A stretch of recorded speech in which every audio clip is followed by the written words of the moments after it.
Let's Make Career.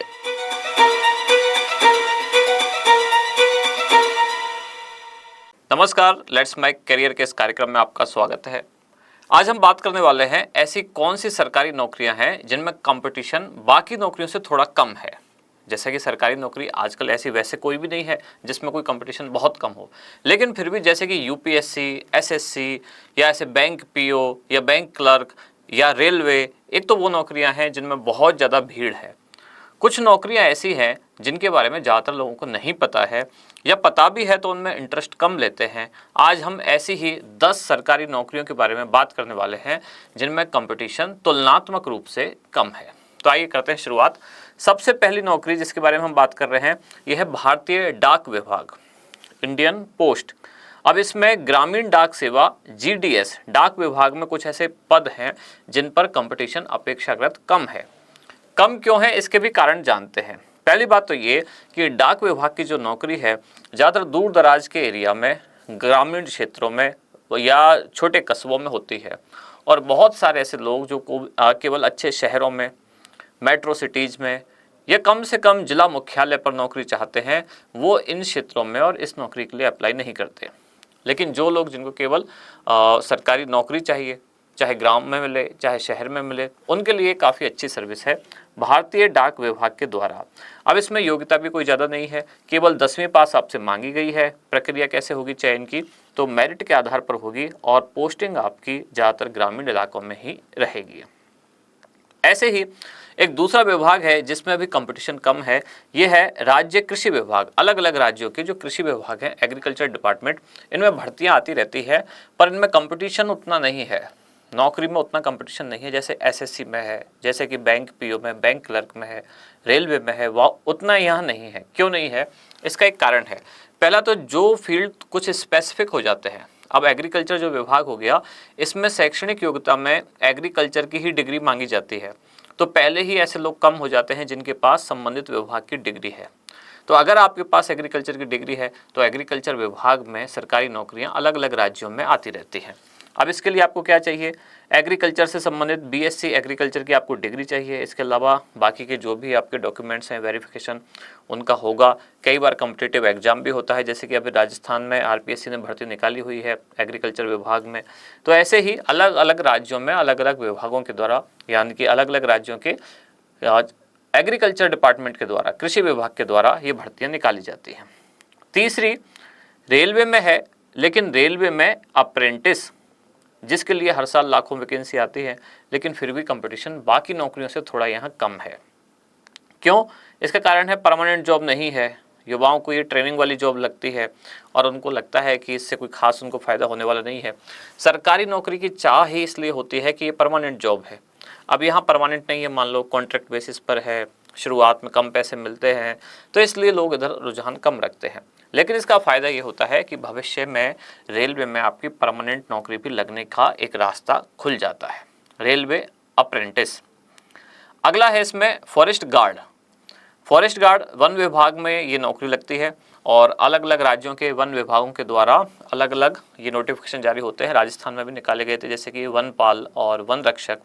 तो forest विभाग के द्वारा बार बार नोटिफिकेशन जारी किए जाते हैं और बहुत कम लोग इस तरफ रुझान रखते हैं, बहुत कम लोगों को जानकारी नहीं होती। तो इस कारण कैंडिडेट इसमें जाना कम पसंद करते हैं या उनको पता नहीं होता टाइम पर।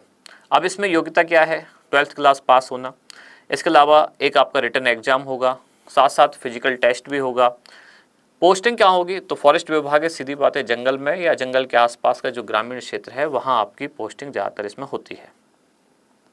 अगली नौकरी जो इन दिनों काफ़ी पॉपुलर है, आप सबने सुनी होगी, यह है पंचायत सचिव। पंचायत सचिव ग्राम स्तर पर नौकरी लगती है। एक वेब सीरीज आई थी पंचायत, उसमें जो सचिव जी हैं अपनी नौकरी में परेशानी रहते हैं। परेशान इसलिए रहते हैं क्योंकि उनका सपना है मेट्रो सिटीज़ में या अच्छे किसी बड़े शहर में नौकरी करने का, लेकिन उनकी नौकरी लग गई गांव में पंचायत स्तर पर। तो ऐसे युवा जो सोचते हैं कि बड़े शहर में नौकरी लगे, वो इस तरह की नौकरी में उतना ज़्यादा इंटरेस्ट नहीं लेते, इसलिए तुलनात्मक रूप से यहाँ कंपटीशन कम हो जाता है। लेकिन जो लोग गाँव के आसपास के रहने वाले हैं और ग्रामीण क्षेत्रों में नौकरी करने में उन्हें कोई परेशानी नहीं है, वो इस नौकरी के लिए अप्लाई कर सकते हैं। योग्यता अलग अलग राज्यों में वैसे अलग अलग है। सामान्य बात करें तो ग्रेजुएशन, राज्य स्तर की एक परीक्षा का भी आयोजन होता है और फ़ायदे आपको जो सरकारी नौकरी में होते हैं वो हैं ही। और लाइफ स्टाइल कैसी होती है ये आपने देखी होगी, पंचायत मूवी में पंचायत सचिव की लाइफ स्टाइल क्या है। अगला विभाग जल संसाधन विभाग, WRD, वाटर रिसोर्सेज डिपार्टमेंट। अब इसमें टेक्निकल बैकग्राउंड वाले जो कैंडिडेट्स हैं उनके लिए एक अच्छी खासी नौकरी है, लेकिन कम लोग ही हैं जो इस क्षेत्र को चुनते हैं। क्यों? क्योंकि इंजीनियरिंग के छात्रों का रुझान ज़्यादातर SSC में, JEE में या गेट जैसे एग्जाम के लिए ज़्यादा होता है। तो यहाँ टेक्निकल बैकग्राउंड वाले छात्र इधर कम जाने की कोशिश करते हैं या कम जाते हैं। अब इसके लिए शैक्षणिक योग्यता क्या चाहिए? डिप्लोमा या फिर ग्रेजुएशन की डिग्री सिविल में या फिर मैकेनिकल इंजीनियरिंग में। चयन प्रक्रिया होती है राज्य सरकार की परीक्षा के द्वारा या इंटरव्यू के द्वारा। वर्क प्रोफाइल क्या है? तो जैसे कि साइट विजिट करना, फील्ड वर्क करना, ये सब आपका यहाँ काम रहता है। इसके अलावा अगली नौकरी है जैसे टाइपिस्ट और क्लर्क। जैसे कि न्यायालयों में यानी कि डिस्ट्रिक्ट कोर्ट्स में लोअर डिवीजन क्लर्क LDC। उसके अलावा टाइपिस्ट जो कि कोर्ट के फैसले टाइप करते हैं, यहाँ टाइपिस्ट की अच्छी खासी डिमांड रहती है। पर इस तरफ रुझान लोगों का कम है, उतना रुझान नहीं है जैसा SSC में और UPSC में बड़े बड़े एग्जाम में है। अब इसमें लोग भी कम हैं जिनको टाइपिंग की अच्छी खासी स्पीड आती है और ये काम वो कर सकें। तो अच्छी खासी जिनकी टाइपिंग स्पीड है, टाइपिंग का टेस्ट होता है। बहुत से लोग इस जॉब से डरते हैं क्योंकि उतनी अच्छी टाइपिंग नहीं कर पाते या तैयार नहीं होते। योग्यता 12वीं पास या ग्रेजुएशन प्लस टाइपिंग का टेस्ट लिया जाता है आपका। चयन प्रक्रिया क्या होगी? तो एक लिखित परीक्षा का आयोजन होगा, उसके बाद एक टाइपिंग का टेस्ट होगा और इसकी पोस्टिंग, जैसे कि डिस्ट्रिक्ट कोर्ट की बात की तो जिले स्तर पर आपकी पोस्टिंग होगी, यानी कि ऐसा नहीं है कि बिल्कुल ग्रामीण क्षेत्र में पोस्टिंग होगी। तो इसमें हमेशा आप जिला मुख्यालय पर ही रहेंगे। फिर आता है कोऑपरेटिव बैंक, सहकारी बैंक। सहकारी बैंक में भी कई सारे पद होते हैं लेकिन कंपटीशन उतना नहीं है। क्यों नहीं है? क्योंकि नेशनल लेवल के बजाय ये लोकल लेवल पर होते हैं और जो लोग नहीं जाना चाहते ग्रामीण क्षेत्रों में या बहुत लोगों को इन बैंकों के बारे में और इनमें निकली जॉब के बारे में जानकारी नहीं होती। योग्यता क्या चाहिए? ग्रेजुएशन, और उसके अलावा इसके लिए चयन प्रक्रिया होगी एक लोकल परीक्षा और इंटरव्यू का आयोजन। और फ़ायदा जो बैंकिंग सेक्टर की जॉब में सारी सुविधाएं मिलती हैं वो आपको यहाँ भी प्राप्त होगी। फिर आते हैं जैसे कि टेलीफोन ऑपरेटर या फिर इलेक्ट्रिसिटी विभाग में लाइनमैन। ये छोटी छोटी कुछ नौकरियां हैं। भारत सरकार का जो BSNL और बिजली विभाग अलग अलग राज्यों में ये तकनीकी सहायकों के पद पर लाइनमैन जैसी नौकरियां ये निकालते हैं। अब इसमें कंपटीशन कम क्यों है? क्योंकि फील्ड जॉब है और बहुत सारे लोग जो ऑफिस जॉब भी करना चाहते हैं वो फील्ड वर्क को थोड़ी सी कम प्राथमिकता देते हैं। योग्यता क्या चाहिए? ITI या फिर संबंधित क्षेत्र का कोई डिप्लोमा आपके पास होना चाहिए। इसके लिए एक टेस्ट होगा और मेरिट बेसिस पर आपका चयन किया जाएगा। पोस्टिंग आपकी ज़्यादातर फील्ड वर्क में होगी। अब ये शहर में, गांव में कहीं भी हो सकती है। अगला है हॉस्पिटल सपोर्ट स्टाफ। अस्पताल में सपोर्ट के लिए जो स्टाफ है सरकारी अस्पतालों में, जैसे कि एम्स में, राजस्थान में, SMS में। अब इनमें जैसे कि वार्ड बॉय या हेल्थ असिस्टेंट, इस तरह की कुछ नौकरियां निकलती रहती हैं बड़े बड़े सरकारी अस्पतालों में। अब इनमें लोग कम जाना क्यों पसंद करते हैं? क्योंकि यहाँ फिजिकल वर्क बहुत ज़्यादा है, यानी कि शारीरिक श्रम ज़्यादा है। जैसे कि वार्ड बॉय या हेल्थ असिस्टेंट, अब उनको लगातार साफ सफाई के काम करना, अस्पताल में मरीजों से मिलना जुलना, मतलब जैसे उनको मरीज के परिजन आए हैं तो एरिया खाली करवाना, भीड़ भाड़ कम करना, थोड़ा सा मैनेज करना सबको। तो यानी काम ज़्यादा है, बहुत ज़्यादा काम है, शारीरिक श्रम ज़्यादा है और लोग इसमें जाना कम पसंद करते हैं क्योंकि उनकी सामाजिक प्रतिष्ठा थोड़ी कम मानी जाती है इन कामों के लिए। समाज का जो परसेप्शन है उस हिसाब से मैं बता रहा हूँ। अब इसमें योग्यता है 10वीं और 12वीं पास। चयन प्रक्रिया इंटरव्यू हो सकता है, कई बार सीधा डायरेक्ट, या कभी कभी टेस्ट भी करवा लिया जाता है।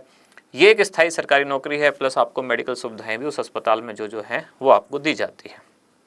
ये हमने 10 सरकारी नौकरियों की बात की जिनमें कंपटीशन तो है लेकिन बाकी नौकरियों की तुलना में थोड़ा सा कम है।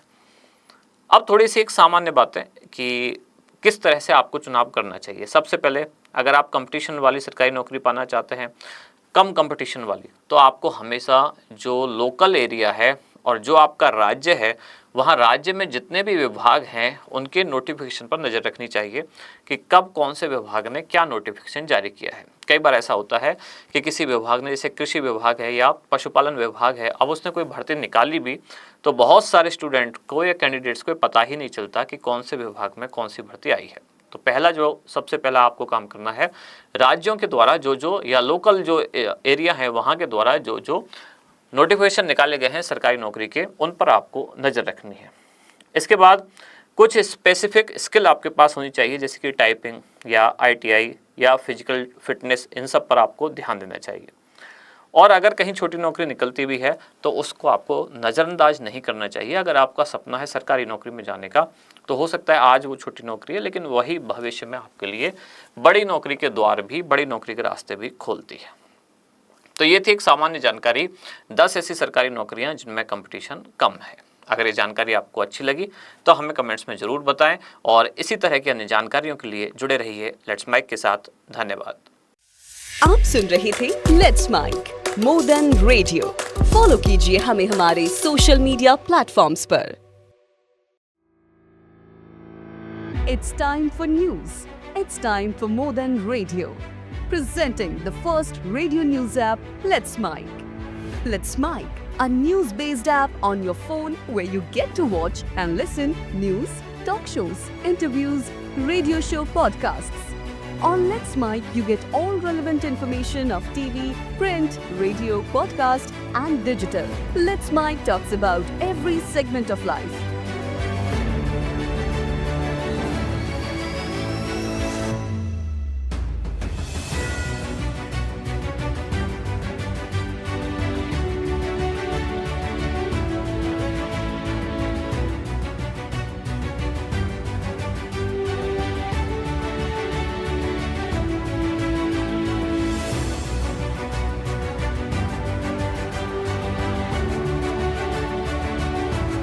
Let's Mic is not just a revolutionary idea. Download the app now from Play Store. Available both on Android and iOS mobile phones.